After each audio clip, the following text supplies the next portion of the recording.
हर महादेव। श्री शिवाय नमस्तुभ्यम। तो देव उठनी एकादशी को लेकर लोगों के मन में शंका है कि देव उठनी एकादशी किस दिन मनाई जाएगी, 11 या 12 नवंबर को। तो सबसे पहले अपने मन में जो भी शंका है उसको निकाल दीजिए, क्योंकि देव उठनी एकादशी इस बार 12 नवंबर दिन मंगलवार को मनाई जाएगी। इसमें कहीं कोई शंका नहीं है। कार्तिक मास के शुक्ल पक्ष की एकादशी को देव उठनी एकादशी कहा जाता है। इस दिन भगवान विष्णु योग निद्रा से 4 महीने बाद जागते हैं और फिर से सृष्टि का संचालन करते हैं, और इस दिन से ही चातुर्मास समाप्त होता है और मांगलिक कार्यों की शुरुआत होती है। चातुर्मास की शुरुआत देवशयनी एकादशी से होती है और इसका समापन देव उठनी एकादशी पर होता है, जिस दिन तुलसी विवाह किया जाता है। क्योंकि बहुत सारे लोग जो देव उठनी एकादशी पर ही तुलसी विवाह करते हैं, और तुलसी विवाह का शुभ मुहूर्त कब है यह भी देखेंगे, और एकादशी व्रत का पारण हमें किस समय करना है, और देव उठनी एकादशी पर राहु काल का समय कब से कब तक लग रहा है, क्योंकि राहु काल के समय हमें तुलसी माता का पूजन नहीं करना चाहिए और अपने व्रत का पारण भी नहीं करना चाहिए। और एकादशी पर भगवान विष्णु का सब पूजन करते हैं जो देव उठनी एकादशी का व्रत रखते हैं। तो पूजन हमें राहु काल में नहीं करना है, वह समय भी देखेंगे, और पूजन करने का शुभ मुहूर्त क्या क्या कौन कौन सा है वह भी हम इसी वीडियो में देख लेंगे।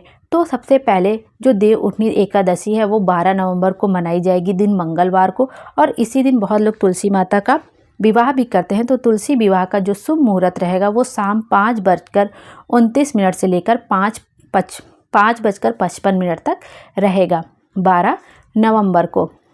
तो आप इस दिन भी तुलसी विवाह कर सकते हैं, क्योंकि बहुत लोग देव उठनी एकादशी पर ही तुलसी विवाह करते हैं और बहुत लोग उसके दूसरे दिन तुलसी विवाह करते हैं 13 नवंबर को।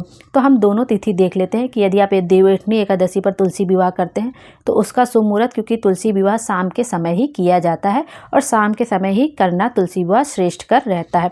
शाम 5:29 से लेकर 5:55 तक तुलसी विवाह का शुभ मुहूर्त रहेगा 12 नवंबर को, और 13 नवंबर को तुलसी माता का यदि आप विवाह करते हैं तो उसका शुभ मुहूर्त रहेगा शाम 5:28 से लेकर 5:55 तक, मतलब 6 बजे तक तुलसी विवाह का इस दिन भी शुभ मुहूर्त रहेगा। कहते हैं तुलसी माँ को माँ लक्ष्मी के रूप में पूजा की जाती है। तुलसी जी का दूसरा नाम विष्णु प्रिया भी है। तुलसी माता विष्णु भगवान जी की पत्नी मानी जाती हैं। हर साल कार्तिक शुक्ल पक्ष की द्वादशी तिथि को तुलसी विवाह के रूप में मनाया जाता है, और बहुत लोग देव उठनी एकादशी पर भी तुलसी माता का विवाह करते हैं। इस एकादशी को हरि प्रबोधनी एकादशी और देव उत्थान एकादशी के नाम से भी जाना जाता। इस बार देव उठनी एकादशी पर कई सारे शुभ योग बन रहे हैं, जैसे रवि योग व स्वार्थ सिद्धि योग बन रहा है। तो कहते हैं कि यदि आप सारे एकादशी का व्रत नहीं रखते हैं और केवल आप देव उठनी एकादशी का भी व्रत रखते हैं तो आपको सारे एकादशी का व्रत करने का फल मिल जाता है। जो देव उठनी एकादशी पर पूजन का शुभ मुहूर्त है वह देख लीजिए आप। जो सबसे पहला शुभ मुहूर्त है वो ब्रह्म मुहूर्त में बहुत लोग सुबह बहुत जल्दी उठ जाते हैं, स्नान वगैरह करके पूजन भी कर लेते हैं। तो ब्रह्म मुहूर्त में है 4:55 से 5:48 तक। अभिजीत मुहूर्त है 11:43 से 12:26 तक। विजय मुहूर्त है 1:52 से लेकर 2:35 तक, और शाम का मुहूर्त है 5:28 से लेकर 6:47 तक।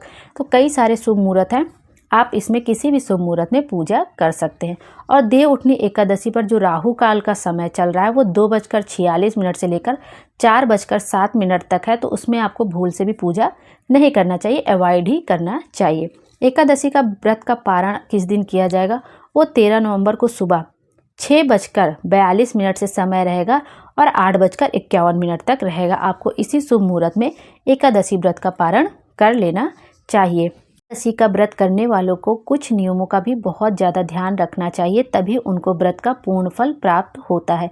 सबसे पहले तो जिस दिन आप एकादशी का व्रत रखें उसके एक दिन पहले आपको सात्विक आहार ही ग्रहण करना चाहिए, और जिस दिन आपका एकादशी का व्रत रहे आपको भूल से भी कोई पत्ती फूल ये सब नहीं तोड़ना चाहिए भगवान को समर्पित करने के लिए भी। यदि आपको जो कुछ भी तोड़ना है तो आपको एक दिन पहले ही तोड़ के रख लेना चाहिए, क्योंकि एकादशी के दिन कोई फूल पत्ती नहीं तोड़ी जाती है। और तुलसी माता की जो पत्तियां हो उसको भी एकादशी के दिन भूल से भी ना तोड़ें। आप उसको एक दिन पहले ही तोड़ के रख ले, या जो झड़ जाती हैं तुलसी माता उसकी 1-2 पत्ती आपको मिल जाए तो वो भी आप भोग में समर्पित कर सकते हैं। लेकिन उस दिन आपको ध्यान रखना चाहिए कि तुलसी माता को तोड़ना नहीं चाहिए, या किसी भी वृक्ष की पत्ती फूल को नहीं तोड़ना चाहिए। कहते हैं कि एकादशी पर पीले फूल चढ़ाए जाते हैं, भगवान विष्णु को पीला रंग बहुत पसंद होता है। तो आपको जो भी फूल वगैरह तोड़ना है आप एक दिन पहले ही तोड़ें, उस दिन किसी पत्ती किसी फूल को ना तोड़ें, इस बात का ध्यान रखें। और एकादशी के दिन तुलसी माता को जल भी नहीं दिया जाता। कहते हैं कि उस दिन तुलसी माता का व्रत रहता है और जल देने से उनका व्रत खंडित हो जाता है। तो आप एक दिन पहले ही तुलसी माता को अच्छे से जल वगैरह दे दीजिए और फिर एक दिन छोड़ दीजिए। उसके बाद अगले दिन जब आपका पारण हो तब आप तुलसी माता को जल दीजिए।